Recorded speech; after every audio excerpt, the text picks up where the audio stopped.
यहाँ पे गिरफ्त नहीं है या वो इतने नंबर बड़े तादाद में नहीं ले सकते जिस तरह के नून लीग की सीटें हैं, क्योंकि अभी अगर पिछले इलेक्शन के जो नतायज है वो भी उठा के देख ले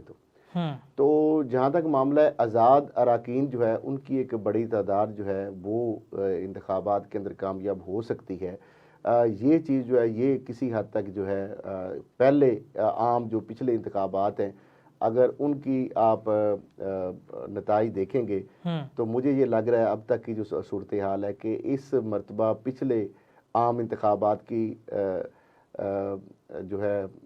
अगर देखा जाए तो उससे शायद काफ़ी ज़्यादा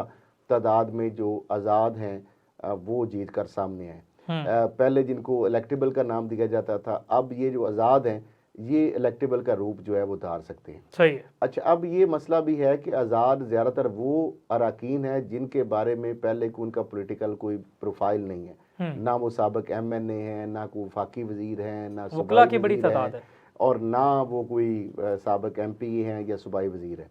उसमें वकला की बड़ी भी तादाद मौजूद है।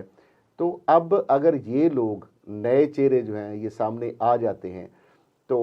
इस पे भी मैं समझता हूँ कि ये जो मौजूदा जो भी आगे आने वाली हुकूमत है उसके लिए बहुत बड़ा एक चैलेंज होगा कि इतनी बड़ी तादाद में अगर आज़ाद हैसियत से मुंतखब होने वाले उसमें से अरकान को अपनी तरफ अगर मिलाएगी तो वो एक कमज़ोर हुकूमत होगी और वो ब्लैकमेलिंग का शिकार होगी और वो एक कठपुतली के तौर पर उन आज़ाद अरकान जो है उनके इशारों पर वो चलेगी और उनके एजेंडा या मंशूर या मुतालबात या उनके हिसाब से वो चलेगी।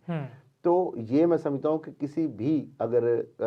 जमाती बुनियादों पर इंतखाब होते हैं तो उसमें बड़ी तादाद में आज़ाद हैसियत में अगर लोग आते हैं तो वो आपका जो जमहूरी सिस्टम है, वो जो जमहूरी हुकूमत है, वो एक पार्लियामेंट्री जो डेमोक्रेटिक सिस्टम है वो उसे एक मजबूत होने के बजाय उसमें कमज़ोर होगा और सियासी पार्टियां भी उसमें कमज़ोर होगी। देखिए आज एक पार्टी के साथ जो सलूक हो रहा है, कल कोई यही जो प्रेसिडेंट है यही एपिसोड किसी और पार्टी के खिलाफ भी एक्सरसाइज की जाएगी और चूंकि अब ये एक कामयाब तजर्बा अगर हो जाता है तो ये तजर्बा बार बार पहले भी जिस तरह दोहराया जाता है अब उसको मजीद आगे भी दोहराया जाएगा। पहले इस शिद्दत से या शद्दोमात से शायद चीज़ें नहीं होती थी, जिस शद्दोमात से ये शिद्दत से अब चीज़ें हो रही हैं। तो मामला ये है कि फिर मैं कह रहा हूँ कि जो 8 फरवरी का जो इंतखाब है, देखिए टर्न आउट जो है सारी चीज़ें उस पर डिपेंड करती हैं।